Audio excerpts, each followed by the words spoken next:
Gerhard Richter is considered to be one of the most influential painters working today. Now, for the first time in New York, the Museum of Modern Art has mounted an overview of the German artist's work. Michael Kimmelman in the New York Times says this is one of the finest, most beautiful, and strangely moving exhibitions of the work of a living painter in years. It is just about pitch perfect. The exhibit, Gerhard Richter, 40 Years of Painting, was organized by Robert Storr.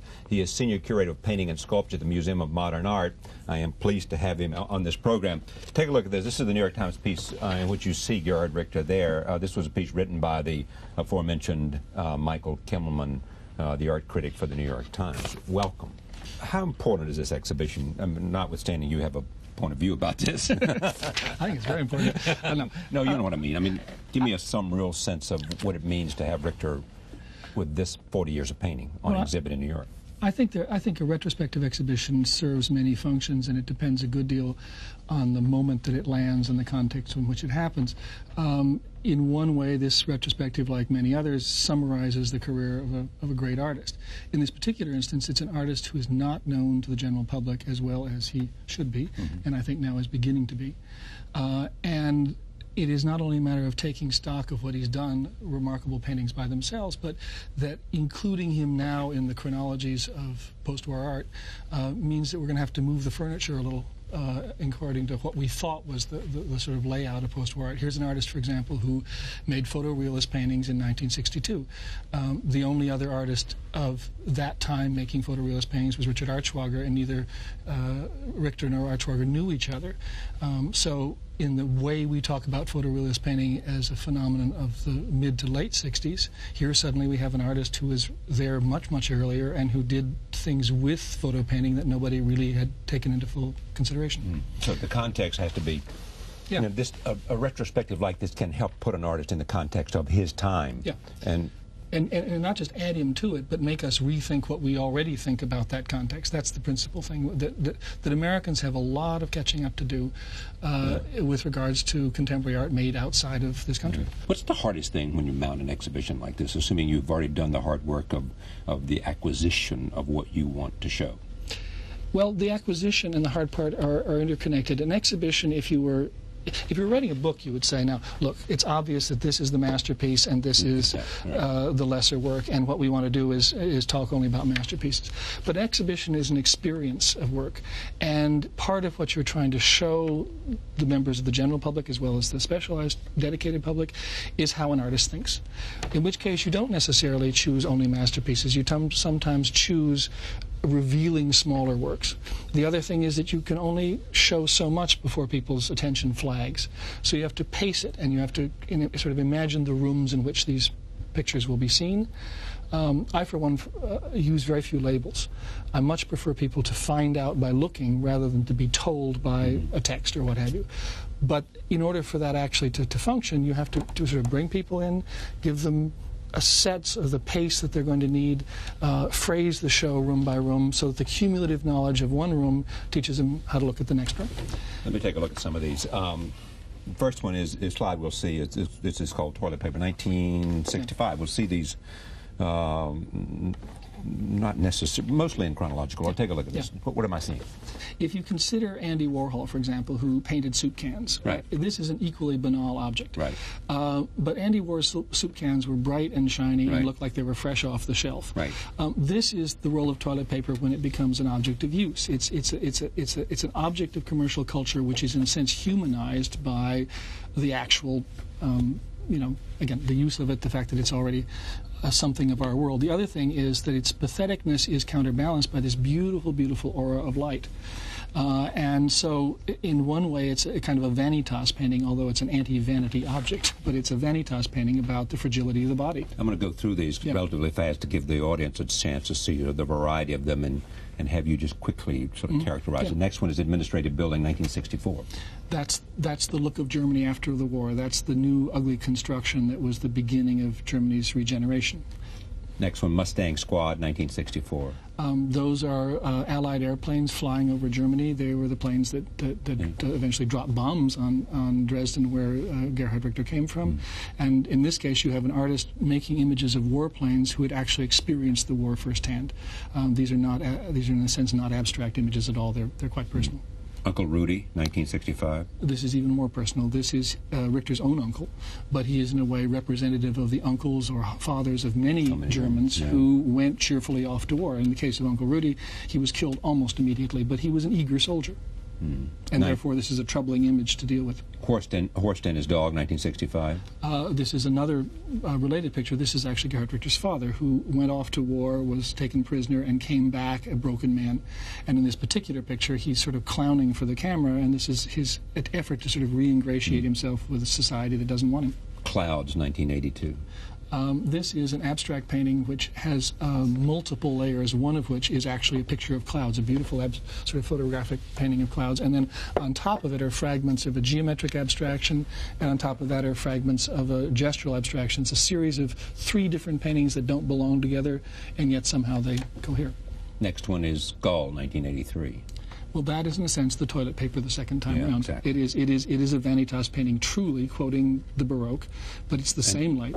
But 20 years later. 20 years later. And thought, when he painted it, by the way, to be a totally reactionary thing on his part. Since he belonged to the avant-garde, why should an avant-garde painter paint such a traditional subject? He must, in fact, have been doing it ironically or cynically, and Gerhard is anything but cynical or ironic. Next is Candles, 1982. A similar kind of picture. It evokes old master painting, but it could just as well be candles on a restaurant table. In any case, it's terribly beautiful, and it gives you a sense of the fragility of things. Next is Meadowland, 1985. Yet again, a picture which seemed reactionary when it was painted, because it is a beautiful painting of a beautiful site. But the important thing which you lose in reproduction is that there is a kind of a film between you and the object. And so unlike the landscape painting that you're invited to walk into, this is one that basically says, I am there, but you can't reach me. It's a kind of tantalizing and frustrating treatment of this beauty. Next is A Cell from the series October 18, 1977. Well, this is actually the record player, which is another painting from the same cycle, and it was in the cell. This is a single object, which, in the context of the work, is sort of an enigma. In fact, it was the place where one of the prisoners was supposed to have hidden a gun with which he was supposed to have shot himself on the night of October 18, 1977. This is the end of a very agonizing series of events in German history. But here again, it's like a Vanitas painting, but it's a record player. It's a modern object. It's not a historical one. Betty, 1998. This is the artist's daughter, painted at the time that Richter was painting this cycle of paintings about terrorism. But the photograph was taken at the time that those events actually took place. And Richter's interest in the Baader-Meinhof group had mostly to do with the women in it, with whom he felt a strange kind of, I don't know, affinity, not with their politics, but with their emotional sense of the wrongs of the world. And in a sense, he's painting his own daughter, reflecting on the history that she inherits, and a young woman coming of age in the way that these other women had come of age and made fateful decisions. Next is Abstract Picture, 1992. Well, first of all, the title is significant because it doesn't say abstract painting or abstract abstraction. It's a picture, and Richter always views abstraction as having some quality of representation implicit in it. In this particular case, it was a painting which was shown with a group of gray mirrors, and in the gray mirrors you could see yourself, and you became the image of the painting in reflection. And this painting, although you can't have an actual reflection, seems to have a kind of flickering, subliminal image, if you will. Flowers, 1992. Shown at the same time as the painting we just saw. And this is indicative of Richter. He shows bodies of work that are of 2 types at once. He doesn't give you an abstract show and then a figurative show.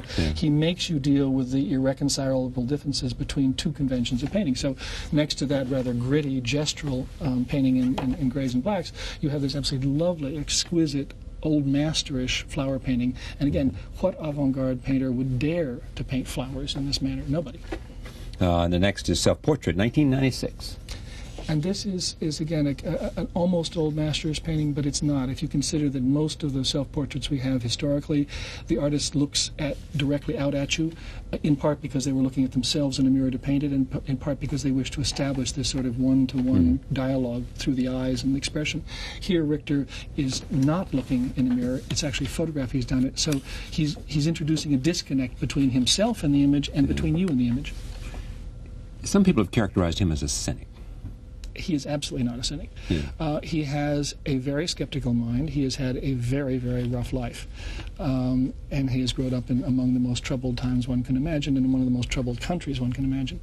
But he is absolutely not a cynic. He is sort of possessed by the problem of whether to believe or not believe in things, and he, in a sense, has a philosophical nature, but he does not want to allow himself to be led to convictions that might be misleading, might be destructive, might be whatever. And others say, as we continue to look at this exhibition, that this exhibition in ways is a reflection of his love of painting as a medium. Yes, absolutely, and he's been written about often as if he were finishing painting off by showing that you could do it extremely well and not mean it, and that in some way he was the fifth columnist of the Dada avant-garde, using up all the available options of painting and then leaving them sort of dead on the floor. Absolutely the opposite. He's one of the most extraordinary painters, if you want to talk about the use of the medium, we've had, and therefore all of his doubts about paintings are phrased in the language itself. He gives you something, as I said, in certain cases, and then at the same time indicates that you should put the brakes on before you completely succumb to an illusion, if it's a picture, or become completely enthralled with the thrust of a gesture on the assumption that it happened spontaneously. He wants you to say, no, wait a second, are you sure? Yeah. All right, next one is Court Chapel as a Dresden, 2000. Well, this is actually an interesting picture. It's taken with a very, very close friend and longtime supporter, Benjamin Bucklow, a German critic. And Bucklow is of essentially a postmodernist, socially critical point of view in ways that Richter himself is not. Right. And their dialogue, I think, has been one of the most important dialogues between a critic and an artist that we've ever had, partly because they disagree about so much, and yet they respect each other so much. And in this particular instance, Richter has posed, the two of them, or they were posed in front of these old doors, and the picture says that it's in front of a church, which is the last place you would expect to find either one of them. In fact, it was in front of the academy. And I asked Richter about that, and he said, no, it's just as well. An academy is a church is an academy. What he's really saying is that the institutional entity behind us represents the social belief structures, and we are two people standing outside of them, but in their vicinity. When you mount this, you want the audience who comes to MoMA. It'll be on until May 21st. That's right. You want them to come. So you've got a month to get there. You want them to come away with what? Other than the range of an artist's work and an appreciation and perhaps a reconsideration.